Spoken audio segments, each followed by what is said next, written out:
अच्छा, कभी सोचा है कि जैसे कोई इमारत ईंटों से बनती है, वैसे ही हर वाक्य किन चीजों से मिलकर बनता है? दरअसल हर वाक्य के कुछ बुनियादी हिस्से होते हैं। तो चलिए, आज हम भाषा के इन्हीं अंगों यानी पार्ट्स ऑफ स्पीच के ब्लूप्रिंट को समझते हैं। मतलब कुछ शब्द मिलकर एक पूरा मतलब कैसे बना लेते हैं? वो कौन सी ऐसी चीज है जो इन्हें एक साथ बांध कर रखती है? चलिए, आज इसी पहेली को सुलझाते हैं। तो हमारा सफर कुछ ऐसा रहेगा। हम वाक्य की नींव से शुरू करेंगे, फिर उसमें थोड़ी डिटेल्स डालेंगे, एक्शन में जान फूंकेंगे, फिर इन सब टुकड़ों को जोड़ेंगे और आखिर में देखेंगे कि ये सब मिलकर एक पूरी तस्वीर कैसे बनाते हैं। देखिए, हर मजबूत वाक्य की एक बुनियाद होती है और वो बुनियाद है संज्ञा और क्रिया। इनके बिना सच में कोई भी वाक्य खड़ा ही नहीं हो सकता। ये वो दो पिलर है जिन पर भाषा की पूरी इमारत टिकी है।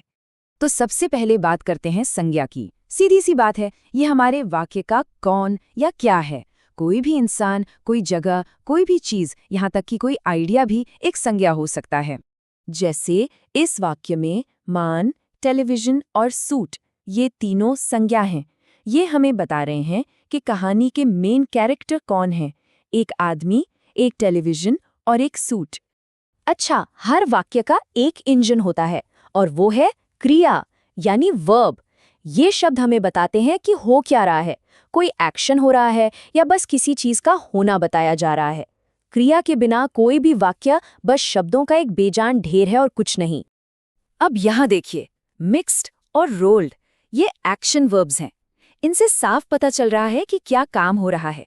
आटा मिलाया जा रहा है और उसे बेला जा रहा है। ये शब्द ही तो वाक्य में जान डाल रहे हैं। तो ठीक है, नींव तो तैयार हो गई। अब समय है अपनी इस इमारत को थोड़ी पर्सनालिटी देने का, उसमें कुछ डिटेल्स डालने का। और यहाँ पर काम आते हैं सर्वनाम और विशेषण। सर्वनाम यानी प्रोनाउन बड़े काम के शॉर्टकट हैं। ये हमें एक ही संज्ञा को बार बार दोहराने से बचाते हैं। सोचिए, ही, शी या इट का इस्तेमाल करके बातचीत कितनी आसान हो जाती है। जैसे यहाँ शी और हिम का इस्तेमाल हुआ है। ये किसी के नाम की जगह ले रहे हैं, जिससे वाक्य न सिर्फ छोटा हुआ बल्कि सुनने में भी ज्यादा नेचुरल लग रहा है। अब आते हैं विशेषण पर। ये वो शब्द हैं जो हमारे वाक्यों में बिल्कुल रंग भरते हैं। ये हमें किसी संज्ञा या सर्वनाम के बारे में ज्यादा जानकारी देते हैं कि वो कैसा दिखता है, किस रंग का है या फिर कितना है। विशेषण को पहचानने का एक बहुत आसान तरीका है, जिसे एडजेक्टिव टेस्ट कहते हैं। अगर कोई शब्द द और किसी संज्ञा के बीच में बिल्कुल सही बैठता है, जैसे द पिंक हाउस, तो वो एक विशेषण है। लेकिन द क्विकली स्टोर सुनने में ही अजीब लग रहा है ना? यहाँ देखिए, स्मॉल और ब्लैक शब्द कैट के बारे में बता रहे हैं और टाइनी और रेड हमें स्ट्रिंग के बारे में बता रहे हैं। ये सभी विशेषण हैं जो हमारे दिमाग में एक क्लियर पिक्चर बना देते हैं। हमने संज्ञा में तो डिटेल डाल दी, लेकिन एक्शन का क्या? मतलब जो काम हो रहा है उसे और कैसे डिस्क्राइब करें? अब हम उन शब्दों पर ध्यान देंगे जो हमें बताते हैं कि कोई काम कैसे, कब या कहाँ हुआ। ये हैं क्रिया विशेषण यानी एडवर्ब्स। ये सिर्फ क्रिया ही नहीं, बल्कि किसी विशेषण या दूसरे क्रिया विशेषण के बारे में भी हमें और जानकारी दे सकते हैं। और हाँ, अंग्रेजी में एक अच्छी पहचान ये है कि कई क्रिया विशेषण ली पर खत्म होते हैं। यहाँ क्वाइटली एक क्रिया विशेषण है। यह हमें बता रहा है कि पहेली के टुकड़े कैसे रखे गए, चुपचाप। ये पुट क्रिया के तरीके के बारे में बता रहा है।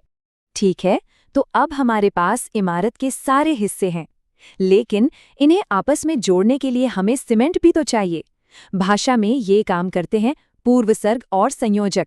पूर्वसर्ग यानी प्रेपोजिशन वो छोटे छोटे शब्द हैं जो वाक्य में चीजों के बीच का रिश्ता बताते हैं, जैसे उनकी जगह क्या है, किस समय की बात हो रही है या किस दिशा में है। ये कुछ बहुत ही आम पूर्वसर्ग हैं, जैसे इन, ऑन, एट और फ्रॉम। उदाहरण के लिए, the cat is on the table. यहाँ ऑन हमें बिल्ली की लोकेशन बता रहा है। इन छोटे शब्दों से ही वाक्य का पूरा मतलब साफ होता है। और आखिर में आते हैं संयोजक। इन्हें भाषा का गोंद समझिए, जो शब्दों को, वाक्यों को या आइडियाज को एक साथ चिपकाते हैं। सबसे आम है एंड, बट और।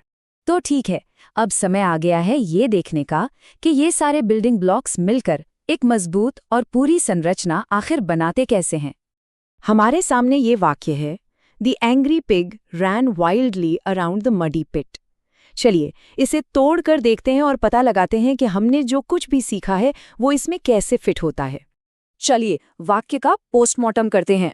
द एक आर्टिकल है जो एक तरह का विशेषण ही है। एंग्री और मडी ये तो साफ साफ विशेषण है। पिग और पिट ये क्या है? ये हमारी संज्ञा है। एक्शन क्या हुआ? रैन ये हमारी क्रिया है। सुअर भागा कैसे? वाइल्डली ये है क्रिया विशेषण। और अराउंड ये रिश्ता बता रहा है, तो ये एक पूर्व सर्ग है। देखा, हर शब्द की अपनी एक जगह और अपना एक काम है। तो अब जब व्याकरण का ये खाका हमारे सामने है, जरा सोचिए कि इन शब्दों के बिल्डिंग ब्लॉक्स का इस्तेमाल करके क्या कुछ नहीं बनाया जा सकता। साफ, असरदार और रचनात्मक वाक्य लिखने की संभावनाएं तो अनंत हैं। अब बनाने की बारी आपकी है।